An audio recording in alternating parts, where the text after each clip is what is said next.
वंदे मातरम, जय श्री राम। जैसे कि आपको याद होगा कि 26 जनवरी की परेड में जो कुछ हुआ, जो हमारे लोकतंत्र पे हमला किया गया है, ये भूलने लायक नहीं है। मैं किसान आंदोलन की कुछ सच्चाइयां आपके सामने लेके आने वाला हूं।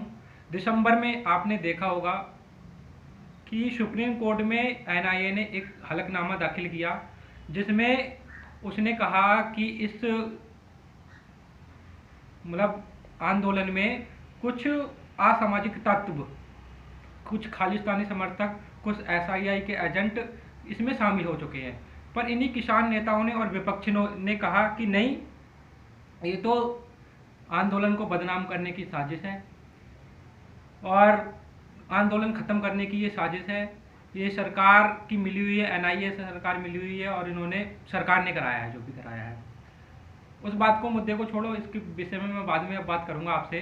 ठीक है, आपने देखा होगा कि 26 जनवरी को जब परेड निकली तो परेड से पहले इनके रूट तय किए गए थे कि इस रूट पे ट्रैक्टर रैली निकलेगी।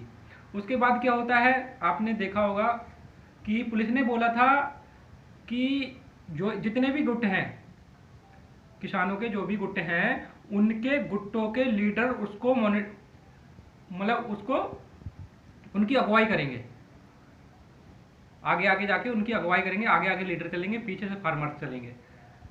तो आपने देखा होगा कि जब परेड निकाली गई तो उसमें कोई भी फार्मर्स का लीडर नहीं था, कोई भी मौजूद नहीं था, ना ही राकेश कटैत, ना ही योगेंद्र यादव, ना ही बाकी अन्य, कोई भी नहीं था, क्योंकि इन्हें पता था कि यहाँ पे दंगा होने वाला है। इनकी पूरी साजिश थी, इन्हें केवल अपनी राजनीतिक रोटियां सेकनी थी, इन्हें किसानों से कोई लेना देना नहीं था, कुछ भी नहीं था, इन्हें सब कुछ पता था, तभी ये परेड में शामिल नहीं हुए।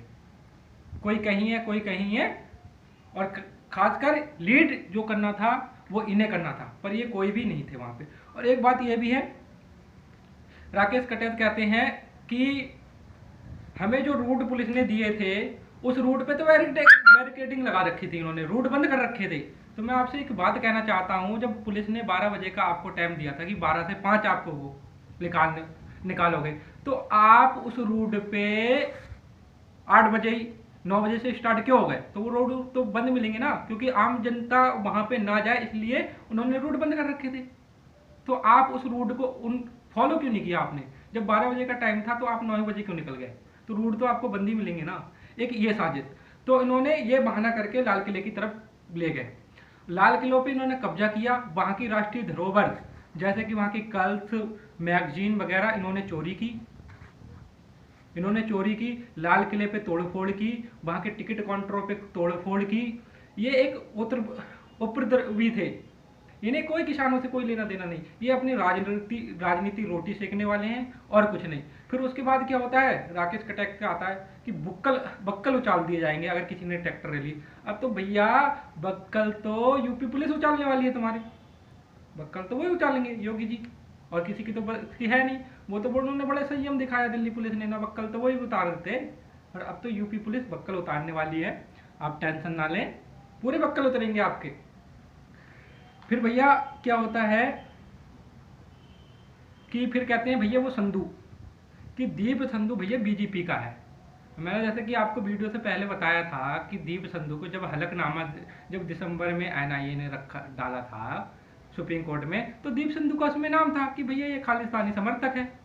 तो आप ही ये कह रहे थे कि नहीं ये तो हमारा नेता है, 60 दिनों से हमारे साथ है भैया, ये तो हमारा नेता है।